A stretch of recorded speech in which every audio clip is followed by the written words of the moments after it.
Hébron, la plus grande ville de Cisjordanie, et surtout, la plus islamiste.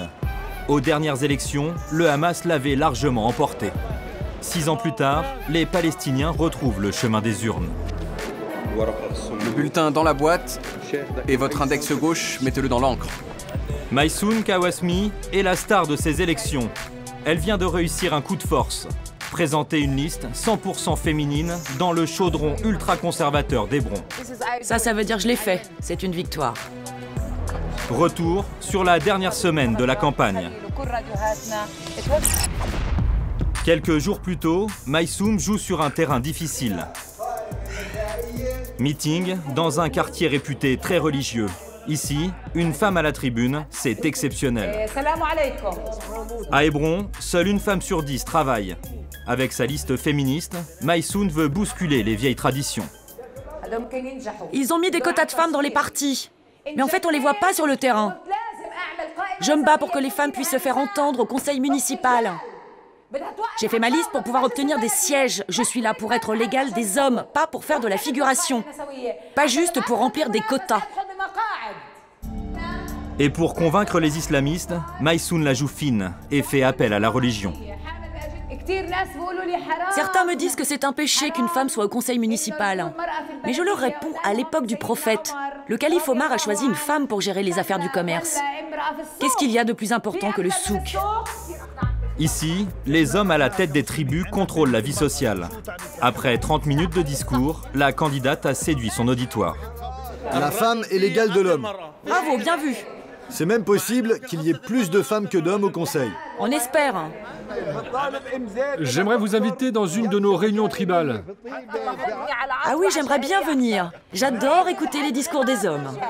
Mais même sur le ton de l'humour, les vieux réflexes ne sont jamais très loin. Si vous gagnez, il faudra trouver une épouse pour le chef de notre tribu. Ah, il veut qu'on trouve une femme pour le chef de tribu. Pas question. Est-ce qu'il y a des hommes qui vous disent que ce n'est pas votre place d'être ici? Il y a beaucoup d'hommes et aussi des femmes qui me disent « c'est pas ta place d'être ici ». Une femme m'a dit ça à Hébron. « C'est pas ton problème, c'est pas tes affaires. Reste à la maison et va t'acheter une jolie robe. » Mais je veux changer cette société. Comment vous faites pour vous imposer dans un monde d'hommes? Grâce à mon charisme. Je m'en fiche de ce qu'ils peuvent dire. Mais il faut être maligne quand on parle aux conservateurs. À 43 ans, Maysoun est directrice d'une agence de presse à Hébron. Mariée avec un riche homme d'affaires, elle est mère de 5 enfants. Devant les caméras, elle pose avec sa famille. Objectif, rassurer les islamistes. Mère et femme active ne sont pas incompatibles. Oh, ça a l'air bon. Vous m'en laissez un petit peu? Mais à Hébron, le droit des femmes a ses limites. Avant de se présenter, elle a dû demander l'autorisation à son mari. Il m'a dit, vas-y, je te soutiens. Et s'il avait dit non? Ah, bien sûr, je l'aurais écouté. Mais je me serais battue, j'aurais redemandé 1, 2, 3, 4, 5 fois. Pourquoi vous gardez le voile? C'est moi qui ai décidé de le mettre, même si je suis laïque. Je suis laïque.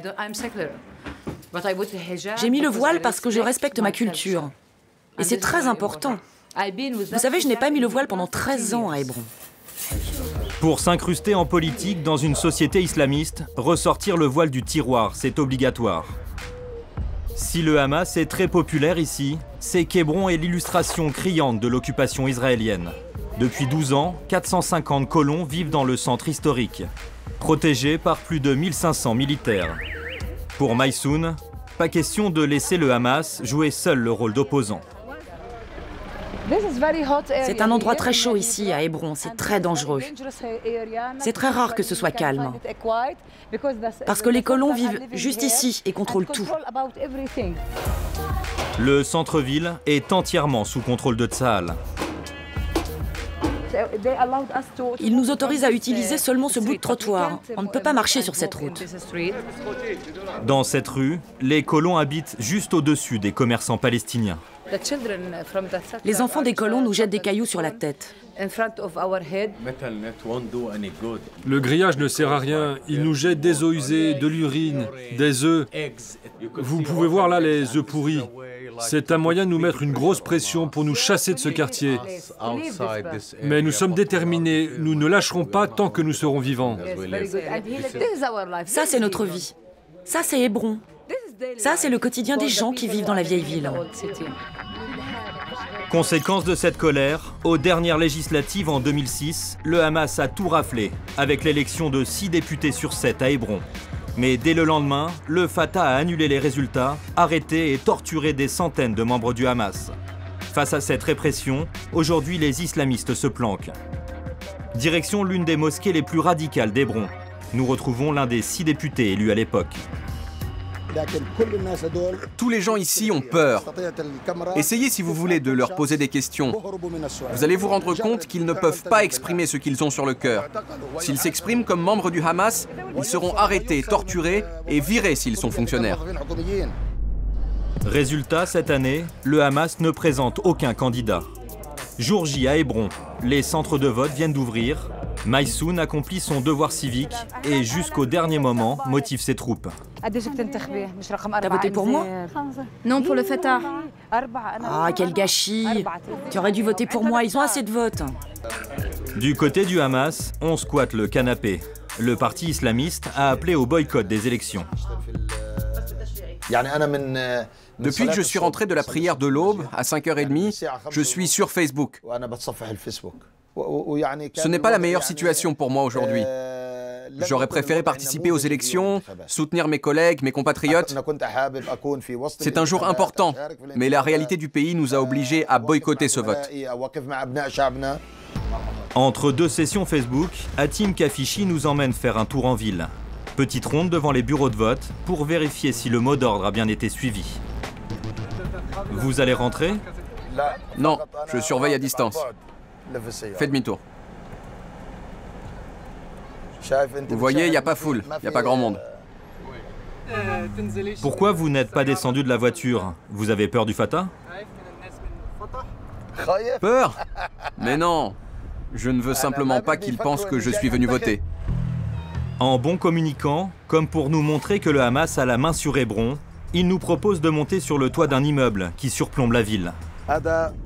Ici, c'est une école, le plus grand centre de vote à Hébron.